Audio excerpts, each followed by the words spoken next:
తేనెటీగలు అవి శ్రేష్టమైనటువంటి వాటి మీదే, అంటే మంచి ఏదో ప్లాస్టిక్ది ఏదో ఒరిజినల్ ఏదో దానికి తెలుసు, మనకు తెలియదు. కానీ అంటే దాని కళ్ళు అంత అది పవర్ఫుల్ కలిగినటువంటివి కనుక ఈ యొక్క తేనెటీగలు ఏం చేస్తాయి అంటే సర్వ సృష్టికి మేలు చేస్తుంది. ఈరోజు మనం తినేటువంటి ఆహారము, ఆ కూరగాయలు, ఆకుకూరలు, ఫలాలు, శ్రేష్టమైనటువంటి ప్రతి ఆహారము కూడా ఈ తేనెటీగల నుంచే వచ్చింది. ఇప్పుడు అసలు కనపడతలేదు ఈ తేనెటీగలు. కనుక ఈ తేనెటీగ ఏం చేస్తాయంటే తల్లి ఈ యొక్క రాణి ఈగ ఆ తొట్టెలో ఉండి ఆ యొక్క గుడ్డులు పెట్టి తను తినేటువంటి ఆహారములు వ్యర్థమైంది ఒక పొట్టలో నుంచి బయటికి రిలీజ్ చేస్తుంది. ఒక పొట్టలో రెండో పొట్ట ఉంది కదా, దానిలో తేనె తయారవుతుంది.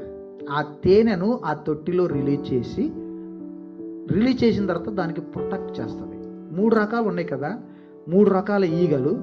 ఒకటేమో రాణి ఈగ, అది గుడ్లు పెంచి తేనెను ప్రొటెక్ట్ చేసేటువంటిదిగా ఉంటుంది. రెండవదేమో మగ ఈగ, అది ఆడ ఈగతో కలిసినప్పుడు అది ఫలదీకరణ చెంది గుడ్లు పెట్టడానికి ఉంటుంది. అది కొన్నకాలకి చచ్చిపోతుంది. ఎక్కువ లాంగ్ లైఫ్ ఉండేటువంటిది ఏమిటాయి అంటే రాణి ఈగే. మిగతా ఈగలు ఉన్నాయి కదా, 3వ రకం ఈగలు ఉన్నాయి కదా, ఇవి శావుకులైనటువంటి ఈగలు. ఇవి ఇప్పుడు రాణి ఈగ ముందు ఉంటుంది, దీని బయట ఈ పైపైన తిరుగుతూ ఉంటాయి ఈ ఈగలు. దాన్ని చూడగానే ఉయ్యని వచ్చి అంటే ఎవడన్నా దాన్ని తీసుకోవటానికి కొత్తడానికి ఈగలన్నీ కూడా అటాక్ చేస్తాయి అనమాట. ఇవన్నీ కూడా ప్రొటెక్ట్ చేయడానికి ఉంటాయి ఈ ఈగలు. 3 రకాల ఈగలు ఉంటాయి, కాపలాగా ఉండేటువంటి ఈగలు అనమాట ఇవన్నీ కూడా. కనుక ఈ రోజున మనం జ్ఞాపకం చేసుకోవాల్సినటువంటిది ఏమిటయ్యా అంటే, ఒకవేళ ప్రొటెక్ట్ చేసేటువంటి ఈగ రాణి ఈగ, లేకపోతే ఆ రాణి ఈగను ఫలదీకరించేటువంటి మగ ఈగ, ఈ 3 ద్వారాగున వచ్చేటువంటిది ఏమిటయ్యా అంటే అమృతము, అనగా తేనె వస్తున్నది. తేనె అందుకే ఈ వాక్యం అనేటువంటి దానిని మనము హృదయములో భద్రపరుచుకున్నటువంటి దినాన, మనము అనేకులకు మధురంగా కనపడతామంట. ఎవరి హృదయములో వాక్యము నింపబడేటువంటిదిగా ఉంటుందో, ఎవరి హృదయములో దేవుని యొక్క మాటకు లోబడేటువంటి వారుగా ఉంటారు, వారి యొక్క మనుషులు మధురంగా, వాళ్ళ మాట మధురంగా ఉంటుంది, వాళ్ళ ప్రవర్తన మధురంగా ఉంటుంది, వాళ్ళు ఉన్నటువంటి స్థలం మధురంగా ఉంటుంది. వాళ్ళు ఎక్కడికి వెళ్ళిపోయినప్పటికీ కూడా మనము హనీలాగా ఉంటాము, తేనెలాగా ఉంటాము మనము. అందుకొరకనే ఈ తేనెటీగలను సృష్టిలో దేవుడు పెట్టాడు.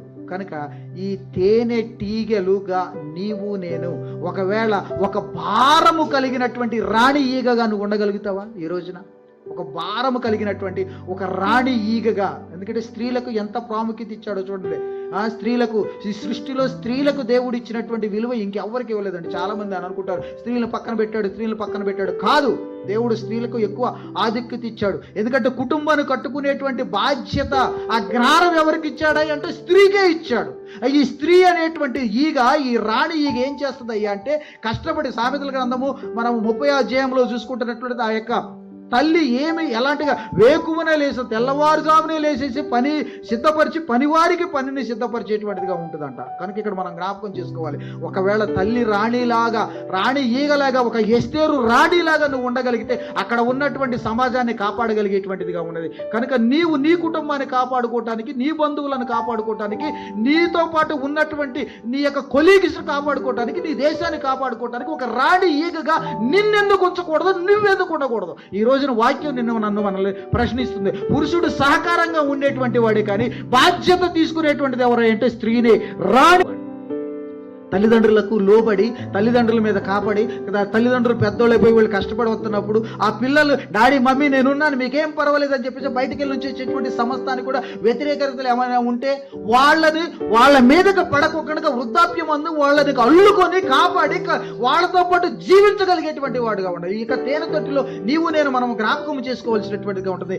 రాణి ఈగగా ఉండాలి, పురుషుడు ఈగగా ఉండాలి, దాని మీద ప్రొటెక్ట్ చేసేటువంటి ఈగలుగా ఉండాలి. ఈ ఈగలుగా ఉండగలిగినటువంటి మనం ఉంటే మన కుటుంబము సంఘానికి, సమాజానికి తీపికరమైనటువంటి మధురంగా మార్చబడేటువంటి ఒక జుట్టి తేనె కంటే మధురమైనటువంటి వాక్యము చేత నీవు నేను మనము కట్టబడినటువంటి దినాన మన జీవితాలు మధురంగా ఉంటాయి. అనేకులకు మనము మాధుర్యాన్ని అందించేటువంటి వారంగా ఉంటాం.